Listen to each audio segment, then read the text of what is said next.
Right, good afternoon. It's the 11th of March. It's a Friday. I'm taking advantage of the afternoon to wax up some frames, which I'm going to need shortly, and I'm just inserting it into the wax into the frames. Now, a few words of advice. Don't hit your fingers. Right.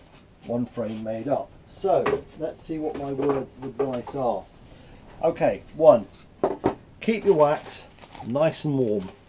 It doesn't take kindly to being bent when it's cold, and if you want to experience that, by all means take a sheet of wax, leave it in the cold and try bending it. It'll shatter. A much cheaper option is to try that with a Jacob's cream cracker type thing. This stuff works out quite expensive if you're not careful. So you want warm wax. I'm using brand new frames today, which I made up the other day, and as you can see I've removed the wedge bar.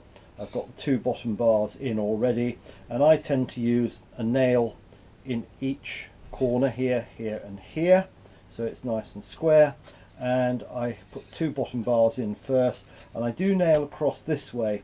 Now I used to drive them in that way on the basis that I'd want to tap them out sometime, but I've discovered I never need to, and because I steam all my frames first then boil them, this is usually a clean slot.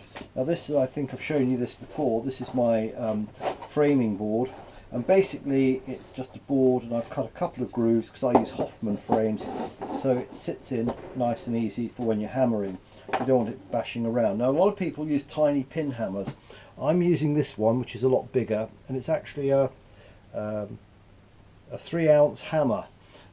It hurts a bit more when you hit your fingernails with the hammer, bang, but it does drive the pins much faster. Don't skimp on pins. Get really good quality pins which are straight. I once before bought some rubbish ones, and I think they were 10p a packet cheaper, and you know what they say, buy cheap, buy twice. Buy really good quality pins which are straight and haven't got lumps of metal on, because they're going at an angle and won't work.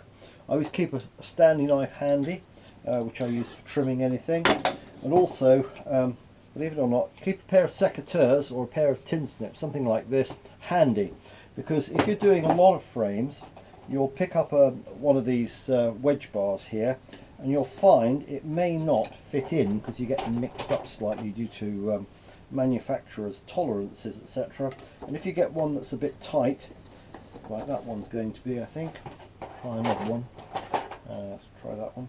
No, these all happen to be about right. But if you do get one which is a bit on the tight side, I should have done a Blue Peter special and rehearsed this. That one is definitely tight, it's just not going to fit in. I just take my cutters and I just trim perhaps a 1/8 of an inch off, like a giant pair of nail clippers, and then it'll fit in easily. You shouldn't have to force things. So let's do it. Take out my piece of wax. There we go. I stand it up here. I check the grooves are empty, and it just slides in quite nicely down to the bottom. Okay. I've seen some terrible things done with wax in the past. If your frames are reasonably square, it should just drop in. If necessary, just wiggle it about a bit, you know, and make it square.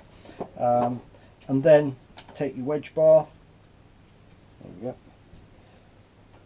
put it in there, take a pin, and if I do hit my fingers, this one will not be on YouTube, I promise you.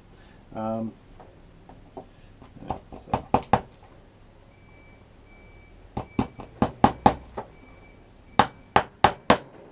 One pin. I find 3 pins, generally speaking, are sufficient on the wedge bar. Now you will notice that I'm using unwired foundation. This is for several reasons. One, these frames may eventually end up on the heather, and because we press heather honey out, By the way, don't fiddle around picking up nails if you drop them. Get a magnet afterwards and pick them up. Okay, there. Now I've got 3 pins there. Now because it's not wired, you often find a bit later on that you may get the wax drop out because the bees will eventually glue it in. If you've got wires, they sort of, you can bend them over and they get supported by the wedge bar. But what I do, I put just a nail across there like this at an angle like that to just help support the wax from dropping out just long enough for the bees to wax it in. I have actually given consideration to making up a little steel trough with a heater under it, and I'm still thinking about it, so that I can go dip with some wax and lift it up. So we actually put a layer of wax on there to glue it in place. I did think about modifying a hot glue gun once, but they're too hot.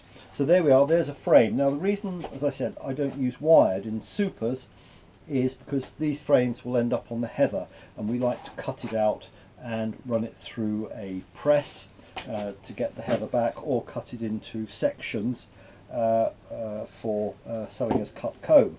The reason we use wired often is that in our extractor, in our centrifuge, it gives it a bit more support. But I've found, especially if you're using a radial extractor, which I use for normal honey extraction rather than a tangential one, the radial is a lot more gentle on the actual wax than a tangential, so we tend not to get problems with them blowing. I blow a couple of frames a year, which is a bit of a nuisance, but it happens. So there we are, 1 frame. As I said, I use Hoffmans, which are great because they self-space, but these you get about 11 into a normal super. Now once they've been drawn, I do actually put ends on, plastic ends, wide ones, so I will possibly get that down to 9. But as I said, I start them off on Hoffmans. They're all the same price these days as far as I can see, but buy good quality frames, don't buy rubbish ones.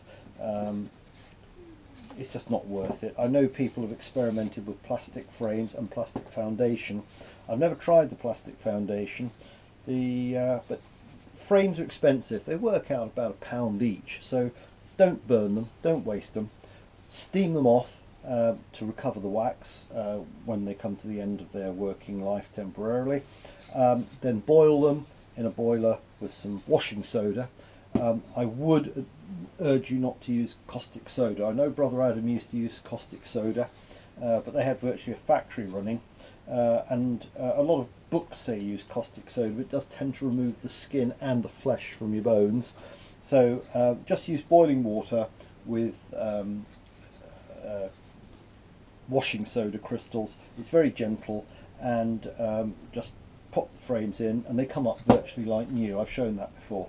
So there we are, that's a frame made up, ready to go. End of job. Happy beekeeping.